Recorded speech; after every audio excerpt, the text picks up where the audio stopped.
তো চলো গাইস, তোমাদেরকে আমি দেখিয়ে দিই আম দিয়ে নারকেল দিয়ে সন্দেশ বানাবো, তার রেসিপি। তো চলো, ম্যাঙ্গো কোকোনাট সুইটস, এটা বরফিও বলতে পারো। তো এই দেখো, আমি ম্যাঙ্গো কোকোনাট সুইটস বানাবার জন্য এখানে আমি আম বের করে নিয়েছি। এটা খুব পাকা আম ছিল, যার জন্য আমটা এরকম কাই হয়ে গেছে, কিন্তু এটাকে আমি যেহেতু মিক্সিতে দেবো তো কোনো অসুবিধে নেই। আর এই যে কোকোনাট মানে নারকেল আমি কেটে ধুয়ে পরিষ্কার করে পেছনের কালো অংশটাও বের করে রেখে দিয়েছি। আর নিয়েছি হচ্ছে তোমার এখানে কাজু বাদাম নিয়েছি, এটা ছোট ছোট করে দাঁড়া দাঁড়া পিস করে নিয়েছি। এখানে মিষ্টির জন্য একটুখানি, যেহেতু নারকেল আর আমটা মিষ্টি আছে তবুও একটুখানি সুইটের জন্য আমি যেহেতু সন্দেশ বানাচ্ছি, তো আমি এখানে আমার মা কলকাতা থেকে আমি যখন আসছিলাম তখন আমাকে আমার মা পাটালি গুড় দিয়ে দিয়েছিল, তো সেই পাটালি গুড় আমি নিয়ে নিয়েছি। এখানে পাটালি গুড় গুঁড়ো করে নিয়েছি, আর নিয়েছি একটুখানি এলাচ গুঁড়ো করে, আর নিয়েছি শুকনো পাউডারের দুধ। তো চলো এখন এগুলোকে সব কিছুকে রেডি করা যাক। এই নারকেলটাকে আমি এখন মিক্সিতে বেটে নেবো, আর এটাকেও পেস্ট করে নেবো। ঠিক আছে, সঙ্গে থাকো। তো এই দেখো গাইস, নারকেলটা পেস্ট করা হয়ে গেছে। এবার এর সাথে আমি আমটা পেস্ট করে নিই।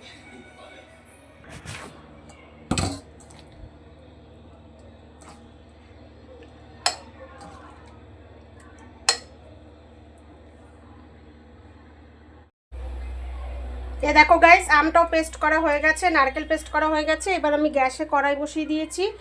এবার আমি এর মধ্যে অল্প একটু ঘি দিয়ে দেবো, বেশি না, অল্প একটু ঘি দিয়ে দেবো, অল্প একটু পরিমাণে।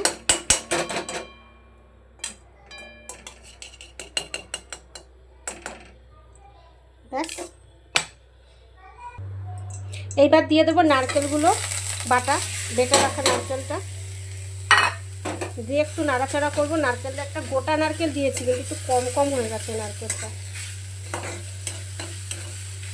এটাকে একটু ভাজা ভাজা হোক, তারপর গুড় দিয়ে দেবো।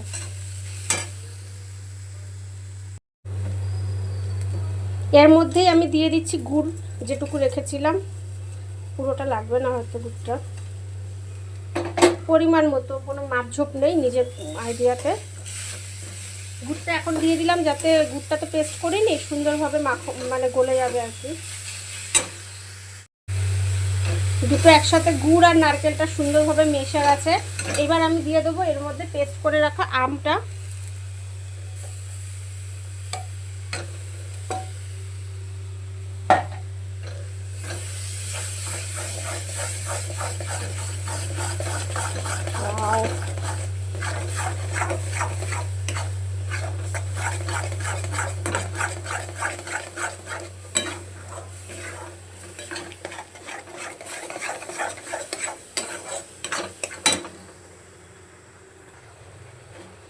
এর মধ্যে এবার আমি দিয়ে দিচ্ছি এলাচের পাউডার, যে করে রেখেছিলাম সেইটা। সুন্দর একটা ফ্লেভার আসবে, গন্ধ আসবে সুন্দর ভালো।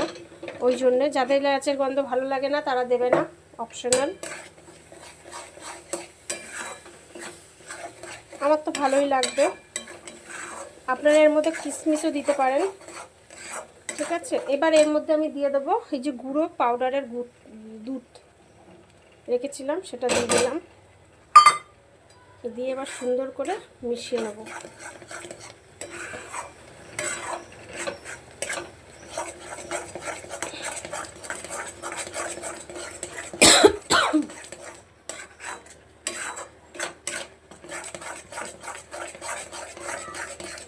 এখন সুন্দর করে এটাকে অনেকক্ষণ ধরে জাল দিতে হবে, যতক্ষণ এটা একটা থিকনেসে না এসে যায়। তো এটা হয়ে গেছে, এটাকে আমি নিয়ে এসেছি, এখন থালাতে ঢালবো।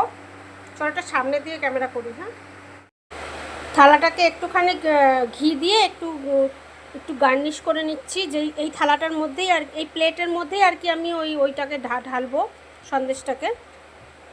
একটু গার্নিশ করে নিলাম।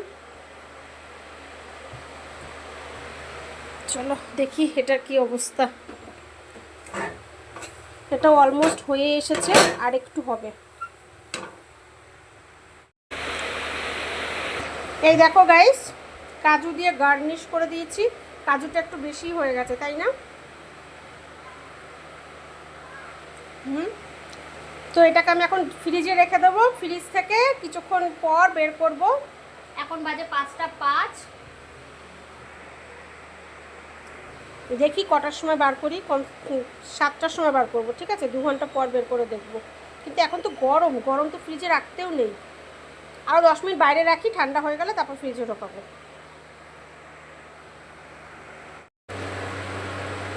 20 মিনিট হয়ে গেছে, বাইরে ছিল ঠান্ডা, মোটামুটি অলমোস্ট হয়েই গেছে। এবার বাকিটা আমি এখন ফ্রিজে রেখে দিই। চলো,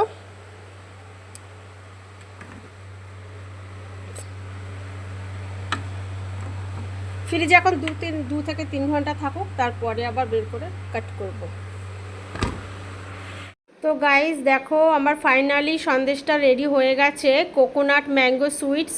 তো যারা যারা এরকম বানাতে চাও, আমার ভিডিওটা সবাই দেখে বানাতেই পারো বাড়িতে। তো চলো, সবার যদি ভালো লাগে আমার ভিডিওটা লাইক কমেন্ট শেয়ার সাবস্ক্রাইব করো। আরও একটা কথা বলতে ভুলে গেছি, এটা কিন্তু আমার এই বছরের ভিডিও নয়, 2026-এর ভিডিও নয়, এটা আমার 2025-এর লাস্ট ভিডিও করেছিলাম। সেটা আমার না তো এডিট করা হয়েছে না তো পোস্ট করা হয়েছে। তো জাস্ট আমি এখন একটুখানি ভিডিওটা ফোনটা ঘাঁটতে ঘাঁটতে তো দেখলাম ভিডিওগুলো রয়েছে, তো সেটাকে আমি এডিট করে পোস্ট করে দিলাম। যাই হোক, তবুও বলছি, তোমাদের যদি ভালো লাগে লাইক কমেন্ট শেয়ার সাবস্ক্রাইব করো। তোমরা যদি পাশে থাকো তাহলে আমি ভিডিও বানাবো, নইলে কিছু করার নেই। চলো, টাটা, লাভ ইউ অল।